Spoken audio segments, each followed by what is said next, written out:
உங்களுக்கு வச்சு விளாட்றதுக்கு வேற எதுவுமே கிடைக்கலையாடா? இவன் தான் பால் பைத்தான். இவன் ஆப்பிரிக்கால தான் அதிகமா இருப்பான். 5 ஃபீட் வரைக்கும் நல்லா பெருசாவே வளருவான். அடல்ட் மேல் வந்து 2 kg வரைக்கும் வெயிட் போடும். அதே அடல்ட் ஃபீமேல் வந்து 3 kg வரைக்கும் வெயிட் எடுப்பான். இதுல என்ன ஹைலைட்னா மேல விட ஃபீமேல் தான் இங்க வந்து பெருசாவே இருப்பாங்க. இப்படி இருந்தாலும் இவனோட ஒரே ஒரு பிஹேவியர்னால தான் இவனுக்கு பால் பைத்தான்ங்கிற நேமே வந்துச்சு. அது என்னன்னா, இவன் ஏதாவது பயந்துட்டானா டக்குன்னு பால் மாதிரி இவனை சுருட்டிடுவான். இப்போ நான் ஒரு பேபி பைத்தானை வாங்கிட்டு வந்துட்டேன். அதுக்கு நான் எப்பெல்லாம் ஃபீட் பண்ணும் அப்படின்னா 5 to 7 days ஒன்ஸ் நீங்கள் ஃபீட் பண்ணாலே போதும். அதே அந்த பேபி ஸ்டேஜ்லேருந்து அடுத்த ஸ்டேஜுக்கு மூவ் ஆயிடுச்சுன்னா 7 days to 10 daysக்குள்ளே நீங்கள் ஃபீட் பண்ணாலே போதும்.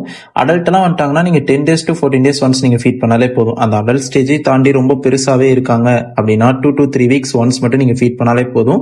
ஆனால் நீங்கள் எப்போ ஃபீட் பண்ணாலும் சரி, எந்த ஸ்டேஜில் ஃபீட் பண்ணாலும் சரி, அதை ஃபீட் பண்ண உடனே தூக்கிடவே கூடாது. தூக்கிட்டீங்கன்னா வாமிட் பண்ணிடுவாங்க. இந்த டைமில் நான் என்னென்னலாம் ஃபீட் பண்ணும் அப்படின்னா, ஒரு பேபி ஸ்டேஜ் பைத்தான் இருக்குன்னா அது ரொம்பவே கஷ்டம் ஃபீடிங்கு. ஸோ பேபி ஸ்டேஜில் யாரும் வாங்காதீங்க, கொஞ்சம் அடல்ட்டாக பார்த்து வாங்கிக்கோங்க.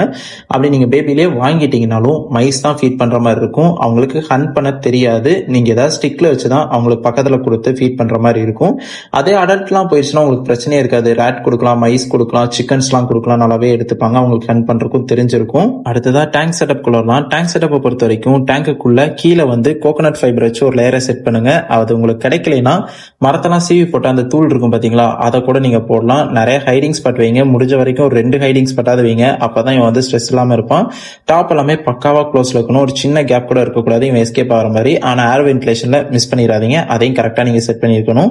இவன் குடிக்கிறதுக்கு எப்பவுமே ஒரு பவுல்ல தண்ணி அவைலபிள் இருக்கணும். அந்த தண்ணியை டெய்லி சேஞ்ச் பண்ணுங்க. அந்த பவுல ப்ராப்பரா கிளீன் பண்ணுங்க. இல்லைன்னா ஏதாவது இன்ஃபெக்ஷன் வரக்கான சான்சஸும் இருக்கு. அந்த டேங்க்ல ஒரு சைடு ஹீட்டா இருக்கணும், இன்னொரு சைடு கூலிங்கா இருக்கணும். அந்த மாதிரியே நீங்க மெயின்டைன் பண்ற மாதிரி இருக்கும். என்னெல்லாம் பண்ணக்கூடாது, ஸ்னேக்கை புதுசா வாங்கிட்டு வந்தீங்கன்னா அதை அதிகமா கையில தூக்காதீங்க. ஸ்ட்ரெஸ் ஆக ஆரம்பிப்பாங்க. ஸ்ட்ரெஸ் ஆனாங்கன்னா டேங்க்ல நீங்க வச்சிருக்கக்கூடிய ஹைடிங் ஸ்பாட்குள்ள போய் ஹைட் ஆக ட்ரை பண்ணுவாங்க.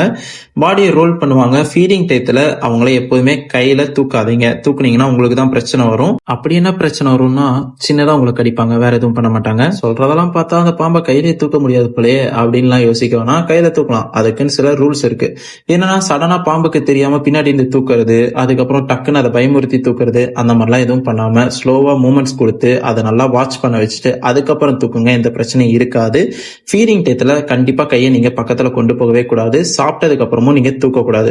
சாப்பிட்டு கொஞ்ச நேரம் கழிச்சு நீங்க தூக்குனீங்கன்னா எந்த ஒரு பிரச்சனையும் இருக்காது. சாப்பிட்டதும் தூக்குனீங்கன்னா வாந்தி பண்ணிரும். சாப்பிடறதுக்கு முன்னாடி அது பசியில் இருக்கும்போது கையை கொண்டு போனீங்கனாலும் உங்களை கடிச்சிரும். பைத்தான்ல நிறைய டைப்ஸ் அண்ட் கலர் வெரைட்டிஸ் எல்லாம் இருக்கு. அதை பத்தி ஒரு டீட்டெயில் வேணும்னாலும் கமெண்ட் பண்ணுங்க. கண்டிப்பா நான் மேக் பண்றேன்.